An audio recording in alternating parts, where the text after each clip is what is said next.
I always feel so welcome in the Rochester area, the Finger Lakes region. It's a spectacular area, and it's a place where you understand if you say "Go Bills," you'll get an answer back, right? Go Bills. I'm right at home. And there's always next year. It's kind of our slogan for 31 years, but we're going to say it again. And also, New Yorkers don't agree on everything, and they don't all agree on our sports teams in other parts of the state, although I'm converting everybody. But, it's a very fabulously diverse place, and I've been so blessed to be someone who came from Western New York, who was proud to represent this area in Congress, but also now to be able to represent the entire state. And I'm so acutely aware of the diversity and the different places that people live and the different options they have.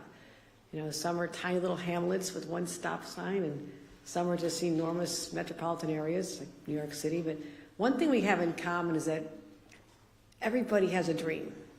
Everybody thinks that someday they're going to be able to have a home.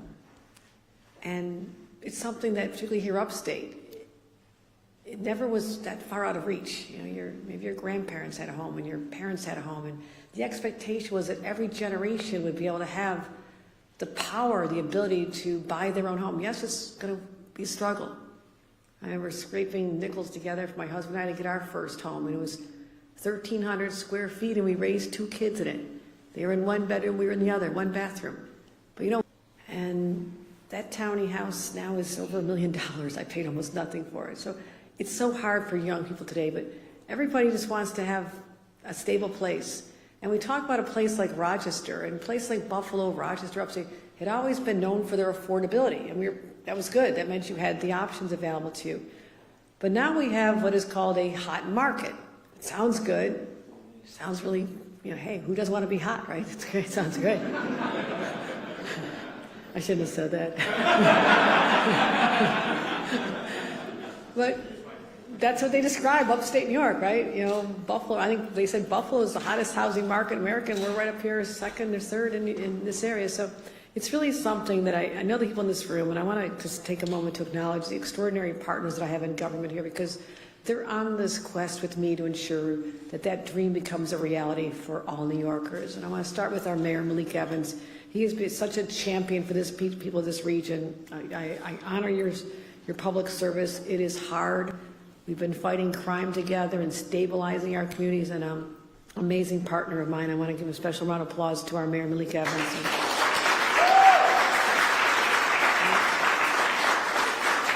Your Senator, Samara Brook, I want to thank her for all she does, and great champion for this area, a real fighter. Assembly Member Sarah Clark, we've worked together for many years since your first run. We've been together, and I appreciate you stepping up and running, and of course, Jen Lunsford, who's doing such an incredible job as well. So these are your champions in Albany. These are your champions. And also, you'll be hearing from Theo Finn. Theo's a rock star in her own right, and the Greater Rochester Housing Project, because all she wakes up thinking about is how I'm going to build more housing. And I just love that spirit of public service. Let's give her a round of applause. Theo Finn. And Luis Alvarez, our regular person, who's going to talk to you about what regular people are going through. And I thank him for being here. And Bill Maley here too? I just saw you over there. Bill, stand up, our supervisor. Bill's been working together a long, long time together, but not finding a home is a huge source of stress.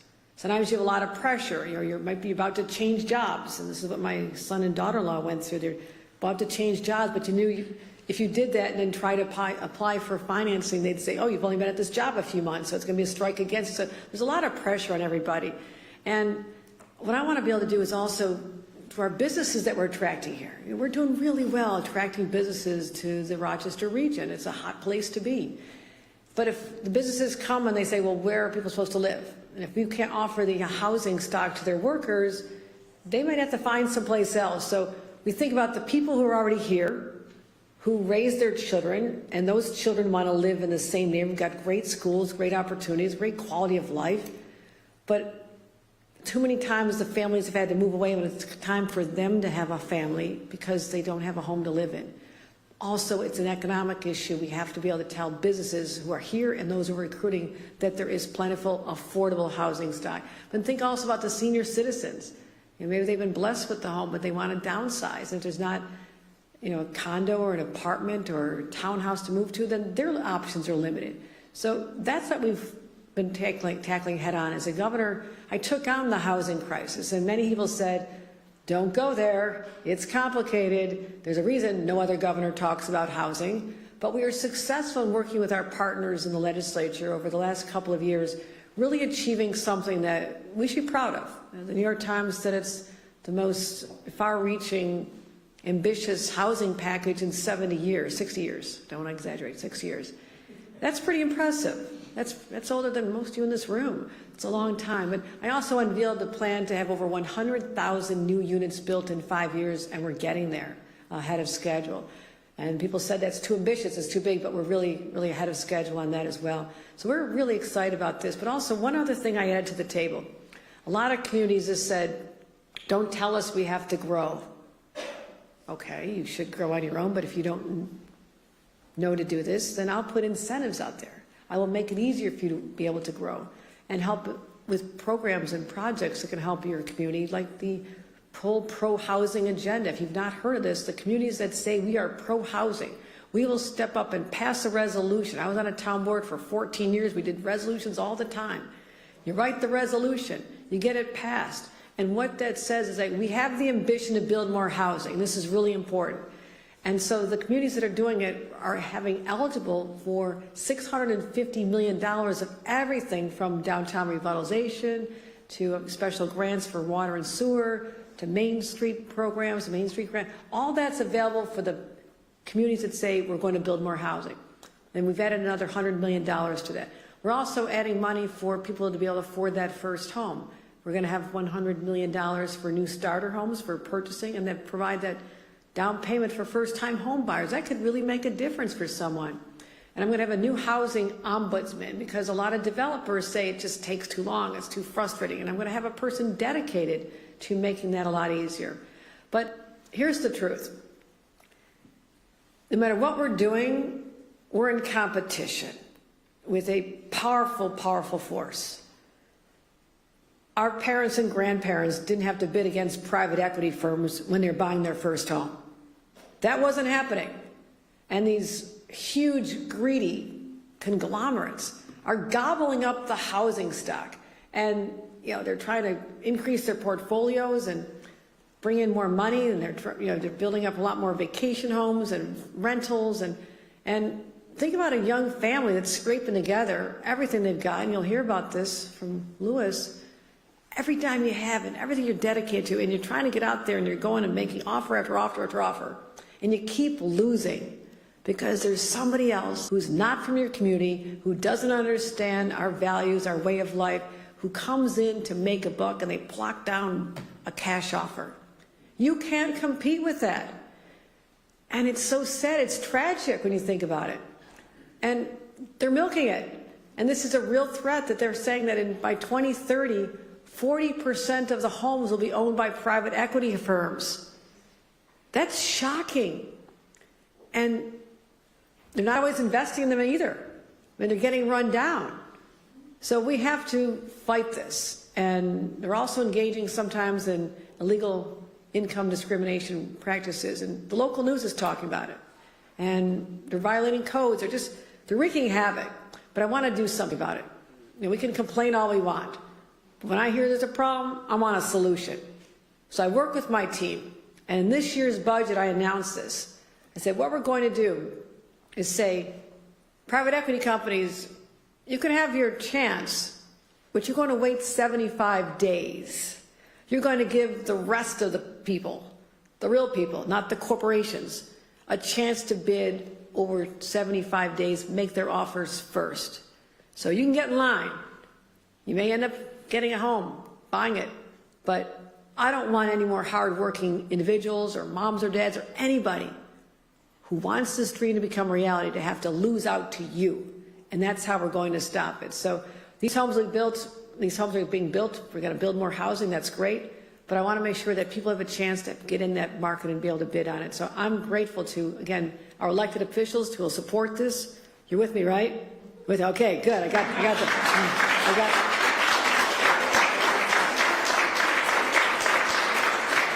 You heard it there. My entire budget's been supported by the front row. Grateful for that, but also, this is a fight. They're not going to like this. They have a lot of money to fight us back, but I'm not afraid of this. You're not afraid of this either, are you? We're going to stand up and fight for our families, our individuals, and our seniors, because this is a fight worth taking on. So I thank all of you for being part of this. We're ready for it, and let's make sure that this policy gets over the finish line. So thank you, everyone. I appreciate your support for this. And also, let me bring up our Mayor, Malik Evans.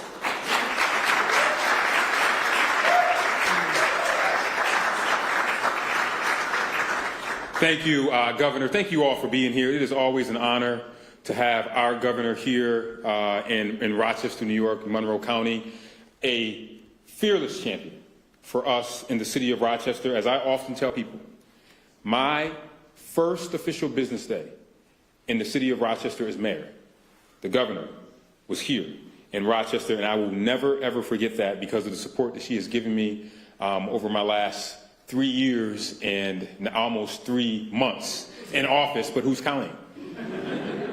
She understands our region. She understands our needs, and she can identify a problem, but work to give us a solution. The only place success comes before work is in the dictionary, and this governor understands that we have to work hard if we are going to have success, particularly as it relates to the area of housing. I also want to give a shout out to all the elected officials that are here, of course, our great state delegation and our great county team from our folks from the Monroe County Legislature that are here. This plan is absolutely critical and right on time and aligns with everything that we have been trying to do in Rochester. I just want to point out 2 elements that are completely important. I love video games. If you go to the Strong Museum Hall of Fame, they got the Pac-Man game there. Anybody remembers Pac-Man? Well, what we have in our country, and the governor mentioned this, is a Pac-Man approach in which we have individuals that are actually not individuals, but private equity companies that want to be like Pac-Man. Although this is not a game, it is people's lives. And what they are doing is gobbling up properties in a way that puts regular, everyday people at a disadvantage. And what we are saying, so let's just be clear, we are all for the free market. I'm sure I speak for the governor. She is, and so am I. But what we are not for are those that are being handicapped and put at a disadvantage to put them further away from the American dream. And Governor Hochul's proposal of requiring a 75-day waiting period for institutional investors to make an offer on 1 or 2 family homes gives those an opportunity to at least be able to get on the playing field. Now, you may not win the game, because I know, as a young person that has gotten in bidding wars, when you're trying to buy a home, I understand it quite well. But how can you even bid if you don't even get the opportunity to get on the field? If you don't even get the opportunity to raise your voice or make an offer because you have someone with billions of dollars coming in and taking off inventory that is on the market? Why is this a problem? This is also a problem because many of these individuals, they don't live here. And I'm not saying that I don't want you to invest in Rochester if you don't live here. But what I am saying is that we have, because I run zoning, I run code compliance, many of these individuals will buy up these properties and they fall into disrepair. Where if Mrs. Jones from Smith Street would have bought the property, she could have put it to its useful life. So I really hope that this will also work to deny institutional investors the ability to utilize the tax deduction on interest, depreciation, and other expenses associated with property ownership. But more importantly, that 75-day waiting period is absolutely critical. I also want to say that I am thrilled for the governor's proposal of the $50 million Starter Home Innovational Fund for starter home construction. The house that you move in is not the house that you might die in. And sometimes you just need to get started. I know. I was a guy, I said, I'm never having kids. I said, I'll get married, but I'm never having kids. 2 later, all these gray hair and thinning hairline. I needed a bigger house. But that starter house I had helped launch me into that bigger house that I would get. But how can you even move and launch into that bigger house if you don't even have the opportunity to start? Because your legs are cut out from under you. because you may not have the opportunity. This $50 million starter fund will give individuals the opportunity to do that. And I always say that first-time homebuyers are like individuals that might go to college. They may not want to go, but they should at least have the opportunity. And the fund to support first-time homebuyers with down payments and property tax incentives for low to moderate income homebuyers to receive assistance is absolutely also critical for the governor to see this come through. And she mentioned that she was ambitious, and boy is she. To build 100 affordable homes in 5 years is an ambitious thing to take on. But we should applaud her for that, because moving slow, moving incrementally has not gotten us where we need to be in order to improve housing across our state.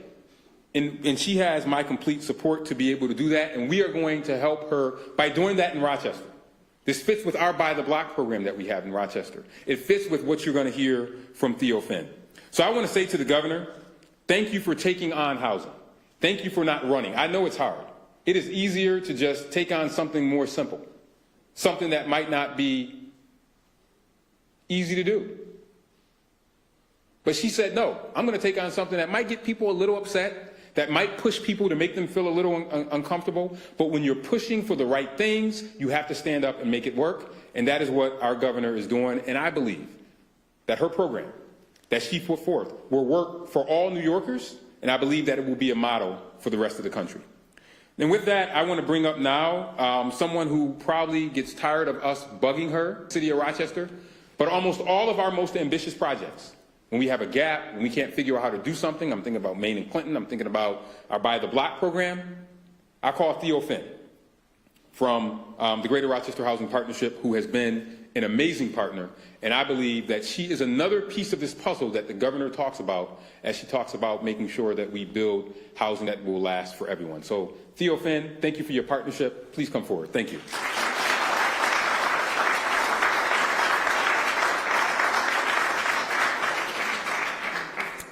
Thank you so much, Mayor Evans. You all know I'm Theo Finn with the Greater Rochester Housing Partnership and the Rochester Housing Development Fund Corporation. I'm really honored to be here today at this important event with the governor and the mayor. So for more than 30 years, our organizations have advanced affordable homeownership opportunities in the city and in Monroe County.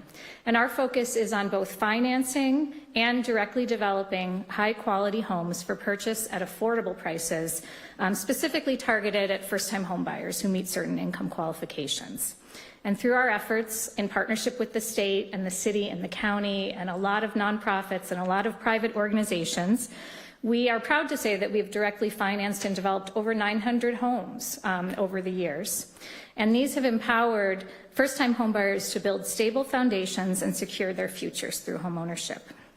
As we've heard, and you all know, in recent years, the housing market in our region has undergone significant shifts. And these changes have posed new challenges for homebuyers themselves, as well as for mission-driven organizations like ours. Characteristics of this new housing market include that inventory is at an all-time low, the costs of homes have escalated at staggering prices, and recent data shared by the GRAR, and Jim Yockel is here today from the Greater Rochester Association of Realtors, has shown a particular decline in the number of homes available to low and moderate income home buyers, those homes under $200,000. And that's the space that we work in.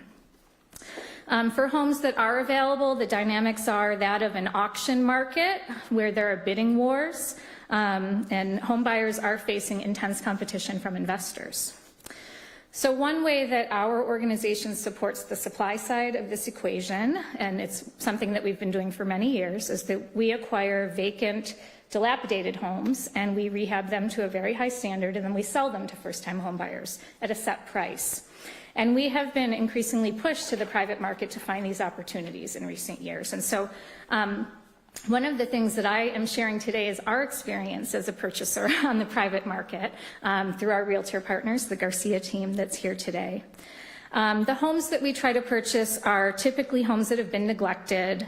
They require extensive repairs, and they are far from ready to be moved in by first-time homebuyers. So we're not directly competing with the folks that we serve.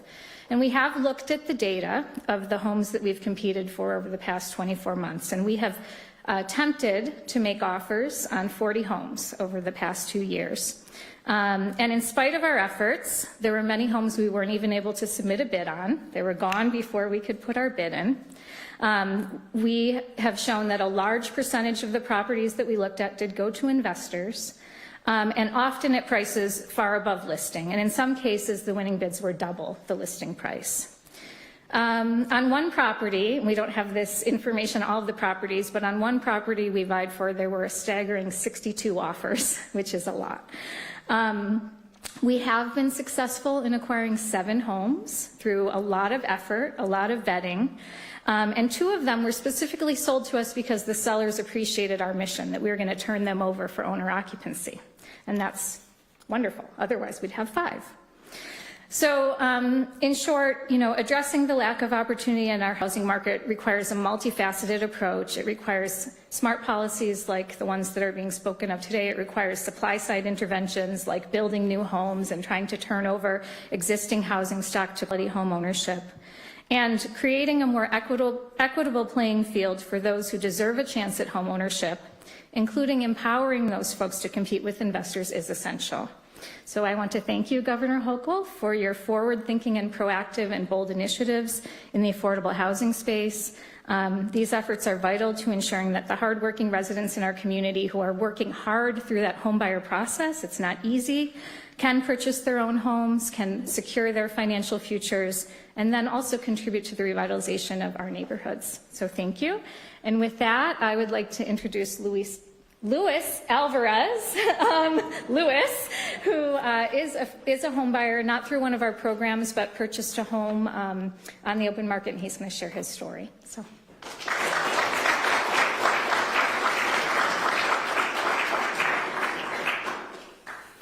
Thank you, everybody, for having me here today. It's much appreciated. I'm Luis Alvarez, a regular guy. So it's an honor to be here to share with you all, to give you all a glimpse of what home buying looks like in 2024, right? So my process actually started back in 2020, 2021 when I started looking at the housing market. At that time, that's when we started seeing the housing get to the crazy elevations where we're seeing now, right? You'd have houses that are on the market for X price, and now they're going for $20,000, $30,000 over asking price. So while I did look and put in a few bids at that time, I decided to step away for a while and try and come back when, that inevitable crash would happen, right? That we are all waiting for in a sense. So fast forward to summer of 2024. That's when I started looking again a lot more heavily, and I was actually ready to pull the trigger at this time. Again, I went into this knowing that I was going to have to put down $50,000 over asking price in most cases, and that's really what it became. Every house that I was looking at, and these were not houses, by the way, that were like 3-4 bedrooms, multi-stories, like anything crazy like that. These were very simple 1,000 to 1,200 square foot houses. A lot of them didn't even have a basement, 1-2 bedrooms, nothing crazy at all. Again, these were houses that were listed at $150,000 and going for $200,000 in a lot of cases. The house that I had ended up with was on the market for $160,000. And I put an offer in for $190,000, $30,000 over asking price, and I was still beaten out by someone who offered $45,000 over asking price for a total bid of $205,000. Now, things fell through with that individual, and he was not able to continue with the purchase of the house. So I was fortunate enough to get a call and say that I had the opportunity to buy that house. But had that not happened, I would still be looking for a house today. I closed on the house in December, close to Christmas. It's February, almost March. I'm very confident I would still be looking for a house right now if that did not happen. So I'm very blessed that Governor Hochul is looking after us, looking after the regular guys such as myself, and trying to put policies into place to prevent things like this from happening and getting back to a time where not so long ago, these houses were not being sold at such a ridiculous market value. You know, the house that I ended up getting in at $180,000, fun fact, 2017, that same house was sold for $90,000. Stark increase. So again, thank you, Governor Hochul. Thank you, Mayor Evans, Theodore. I appreciate everyone for your time today. Thank you very much.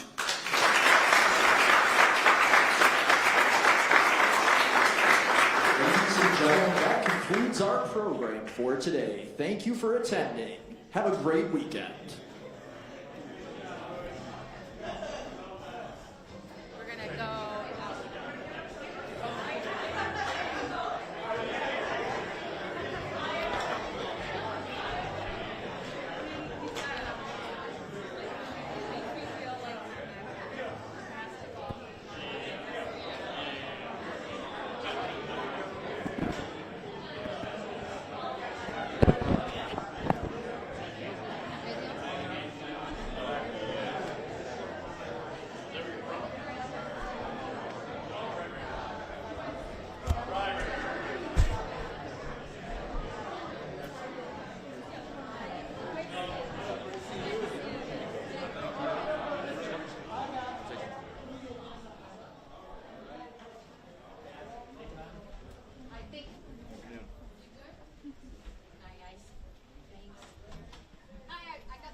Now, can you touch? Speech.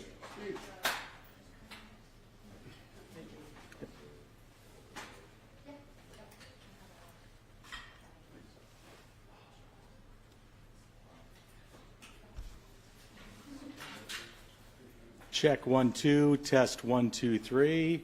Checking the microphone for everybody. Check 1 2 3. Everybody good? Check 1 2 3 4 5 6. Okay.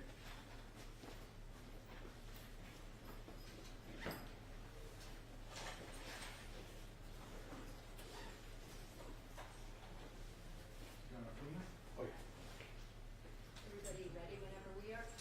Okay.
You have to actually. My son just decided to send me. Oh, yeah, me too. Well, I didn't know back in because they decided at like quarter of it, they wanted to buy it, so I went back in the laptop. Oh, I didn't know that. Yeah. So you guys, outside of the corrections, would you ask some topic questions too, as well? Possibly? Probably a few. Okay.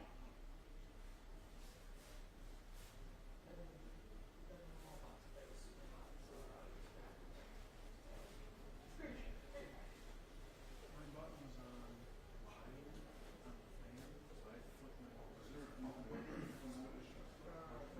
because it was hot, it was me on. Yeah. And I flipped it and she was Oh, well, ours sounds like crap, so. Yeah, okay. a little scratchy at first. I'm wanting the whole mailbox is online or something. Probably.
It's just me.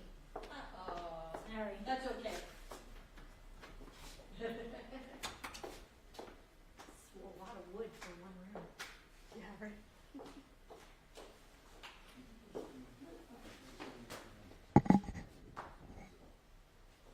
We're not wrong.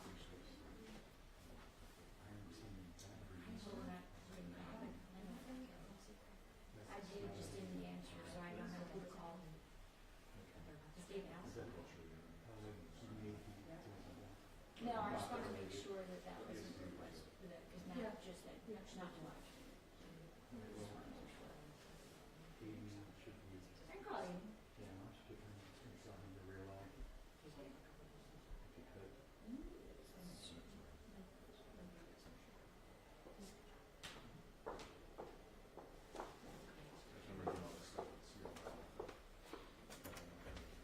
Hey, I just wanted to ask if you could make sure that you're not live streaming.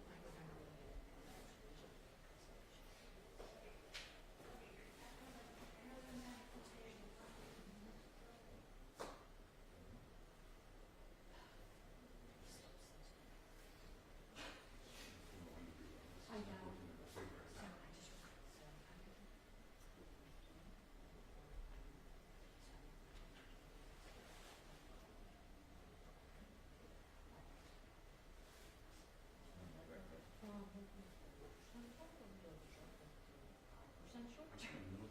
That's exactly what I did.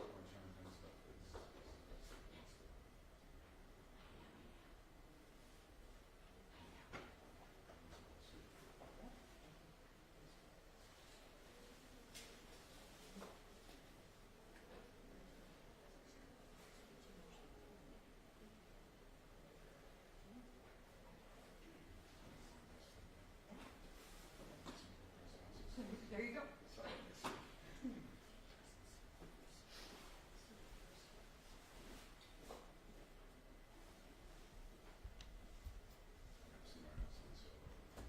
It's just me. Can you leave that open so we can hear her comments? We know. Yeah, Thanks. sure. I think that's a fair question.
Hello, everyone.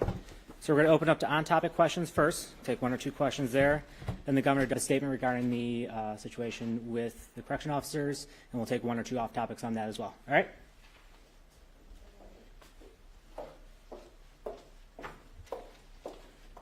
Hi, everyone. We just completed a really impactful session listening to the plight of a homeowner who is so frustrated at the current housing market and how people are required to come up with so much more money than they ever anticipated. And a lot of this is driven by the fact that we have these private equity firms that are cornering the market now and paying cash and really driving out the opportunities for our own home buyers. And so we're taking steps in our budget. I proposed a 75-day waiting period before any of these private equity or investor purchasers are able to make a bid. So I think that's going to go a long way toward leveling the playing field, and I'm joined by Adam Zarenko, our Assistant Secretary for Housing, if there's any specific questions. We'll open it to on topics first. Governor, what would that 75 days do? It gives everybody else 75 days to buy a home, because right now they're in direct competition. You know, day one, they're outbid, sometimes double, triple what the asking price is, and they also can pay cash. So this takes them out of the competition for that period of time, giving everybody else a chance. Another on topic?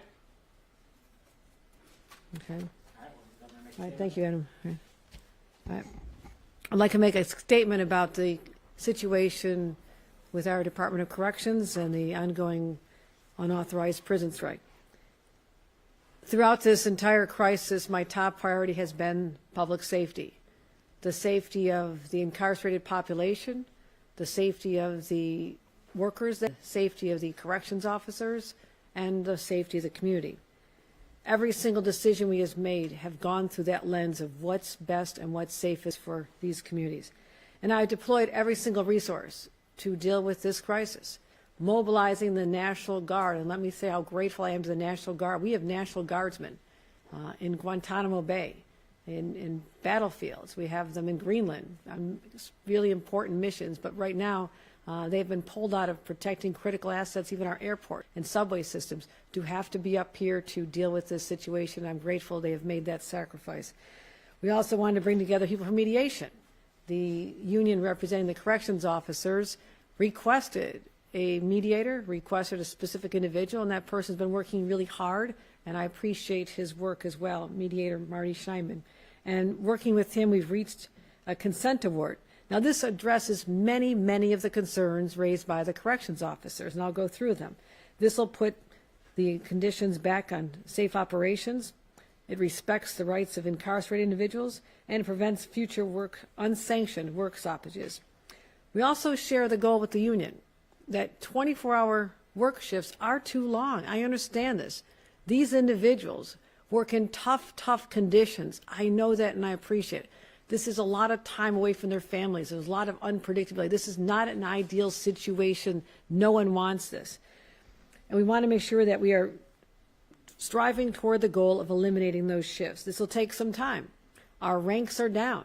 We have many, many people out on workers' comp on any given day. Get people back to work. We need to hire more people, and we're going to continue toward those goals. So this agreement that we came together with last evening represents our commitment to creating safer work environments, which the corrections officers absolutely deserve, ensures proper staffing and management of facilities, and creates a framework going forward to address concerns as they arise. This resolution is just the beginning. We want to continue addressing systemic issues and make sure that the entire environment is safe for everyone involved and protect the staff and incarcerated individuals.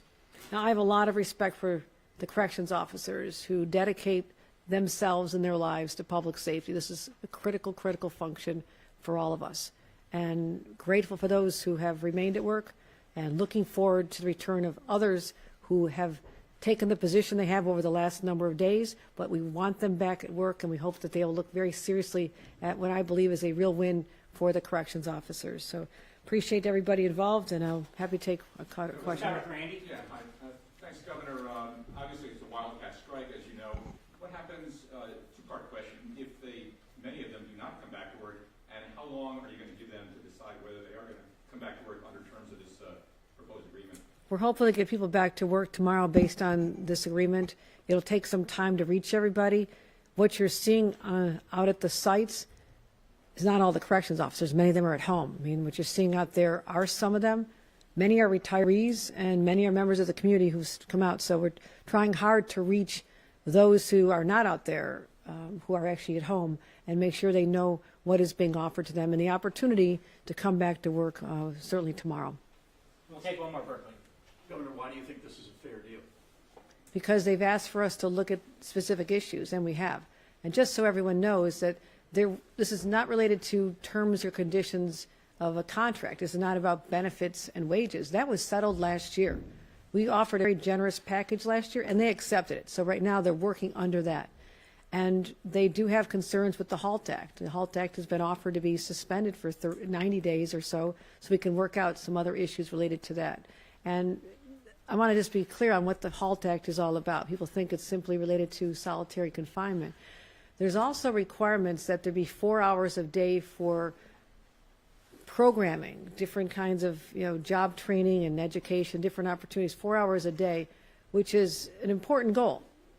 But it also leads to more overtime requirements because of the staffing required for that. And I think that's what we're talking about here. And so we have to look at achieving that goal, but also what that does to the shifts. And if I could get more people to take these jobs, we can make a lot of this go away. I have openings. I want to hire more people and give them the wages and benefits they deserve because these are tough, tough jobs, and I recognize that.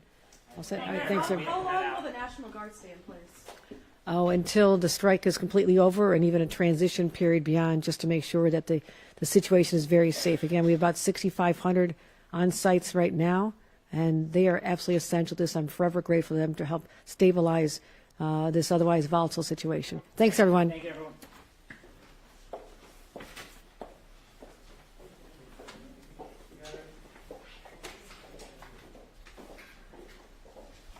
Just gonna ask you guys to wait a minute, because there's only one way in, one way out, so please ask that you just wait till she gets out the door. What's everybody doing this weekend?